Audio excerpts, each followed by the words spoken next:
Hi everyone, Bandanner here. I hope you're all doing well. Welcome back to the channel and welcome to the end of the week. I hope you've all had a great week and are looking forward to your weekend. I'm off on holiday, so this is a pre-recorded video, as you might imagine, and hopefully not too much has changed in the interim. Today I wanted to do a slightly different type of video because normally I do my review videos which are a bit more scripted, or I'm doing gameplay, and today I wanted to do a bit of a discussion video, so it's a bit more freeform. And what I wanted to discuss today is Manor Lords and exactly what it is. So obviously the hype around Manor Lords is absolutely gone bonkers, over 2.5 million Steam wish lists, highest ever on Steam, yada yada yada, it's crazy, right? But as someone who's had a chance to play the game both in the demo and now in the pre-release version for content creators and press, I have genuine concerns about what people are expecting from this game. Now, don't get me wrong, I think so far the game is fantastic. I am thoroughly enjoying it, and I will have a review going up on the embargo next week. But I kind of knew what I was getting into, as I'm someone who's played a lot of this type of game. For example, some of you will be familiar with Banished, which is similar in some respects when it comes to the city building style of this game, but not necessarily everything else. Manor Lords is obviously trying to bridge the gap between being a city builder and a little bit of an RTS with those real-time battles. However, there's definitely an element going on in the background currently of people blowing their expectations completely into the stratosphere. Okay, dear viewers, let's have an experiment.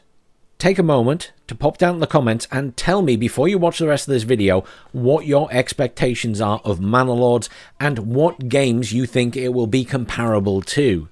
And then watch the rest of this video. And this is for two reasons. One, I think there will be some very different variations in what people expect, and I'm curious to see what they are. And also, I expect people will have a very different understanding when this video is finished compared to what they started with. It won't be everyone, of course, but it will be some people. Anyhow, let's get into it. I think it's important to make clear straight away, Manor Lords is not going to be the be-all and end-all of city builders. It is not a dedicated city builder for a start. It is a mishmash of city building at its core with some RTS stuff on the side. And yes, it's doing a great job at those aspects. In particular, I thought the RTS combat, or the battles, were actually a lot more detailed than I expected them to be. But that's not to say they're on the scale of Total War. And I say all this now as not the only person who's noticed.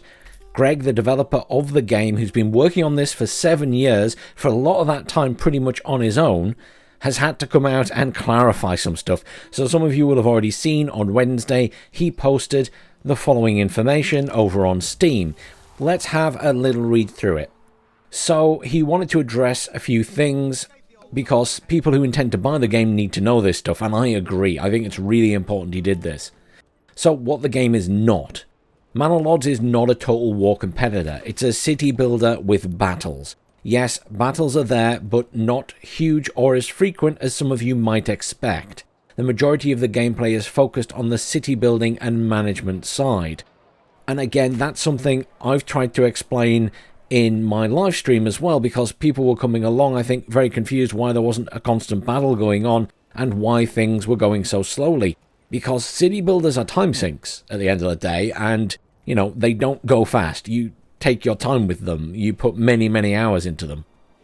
And some people will be expecting that, don't get me wrong, but there's certainly a chunk of people who are expecting something very different. The next point is, it's not an empire management style grand strategy game. The map has regions, but you won't be able to conquer the whole of Europe, nor have marriages or anything like that. The game is designed to be played at a much smaller scale. Obviously, you're expanding into regions, building new settlements in those regions, and slowly expanding across the map, with or without enemies, depending on game settings.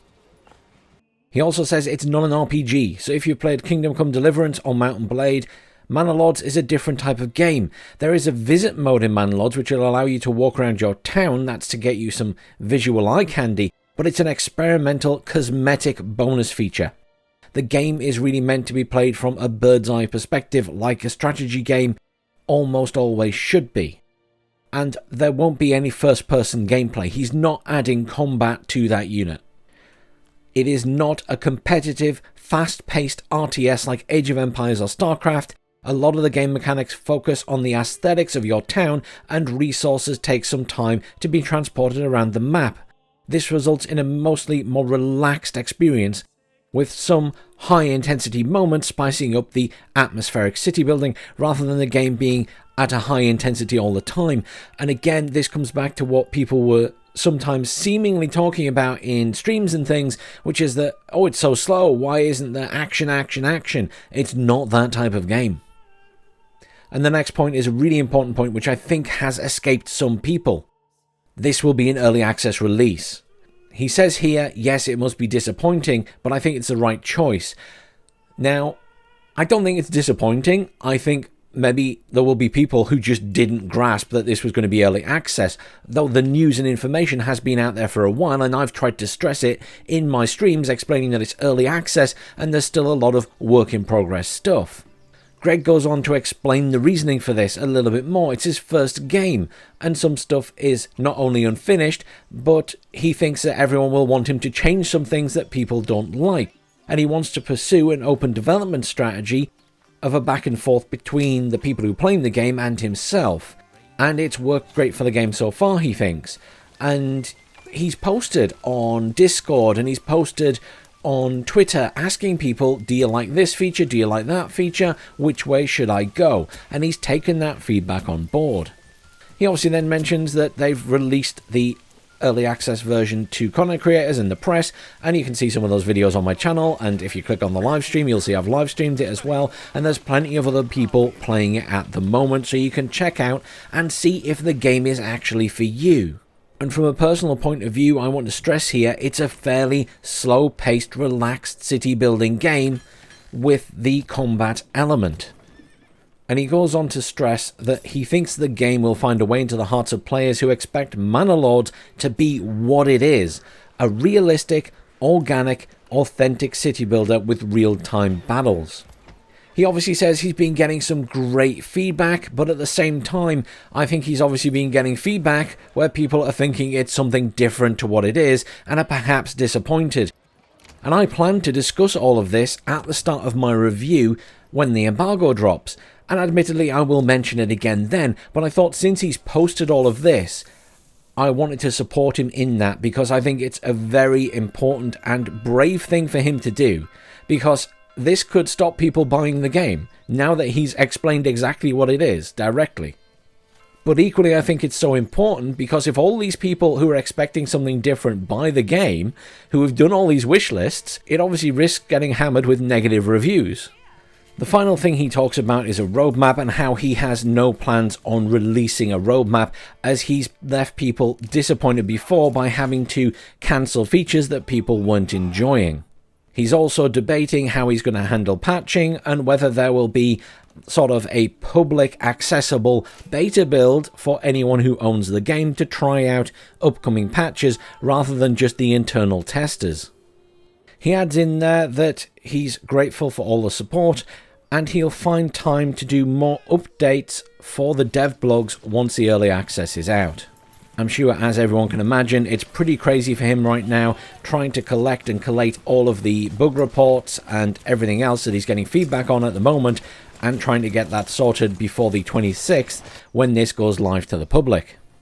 From a personal point of view, the game exceeded my expectations, especially when it came to the combat mechanics, and obviously how fantastically pretty it looks when you zoom in and see all the detail of people going about their lives and doing their daily tasks. It will make for some very pretty cinematic screenshots and videos. But as I say, I am equally certain there are people out there who have wildly different expectations. And I make this video not as something to dishearten these people, but to just dampen those expectations.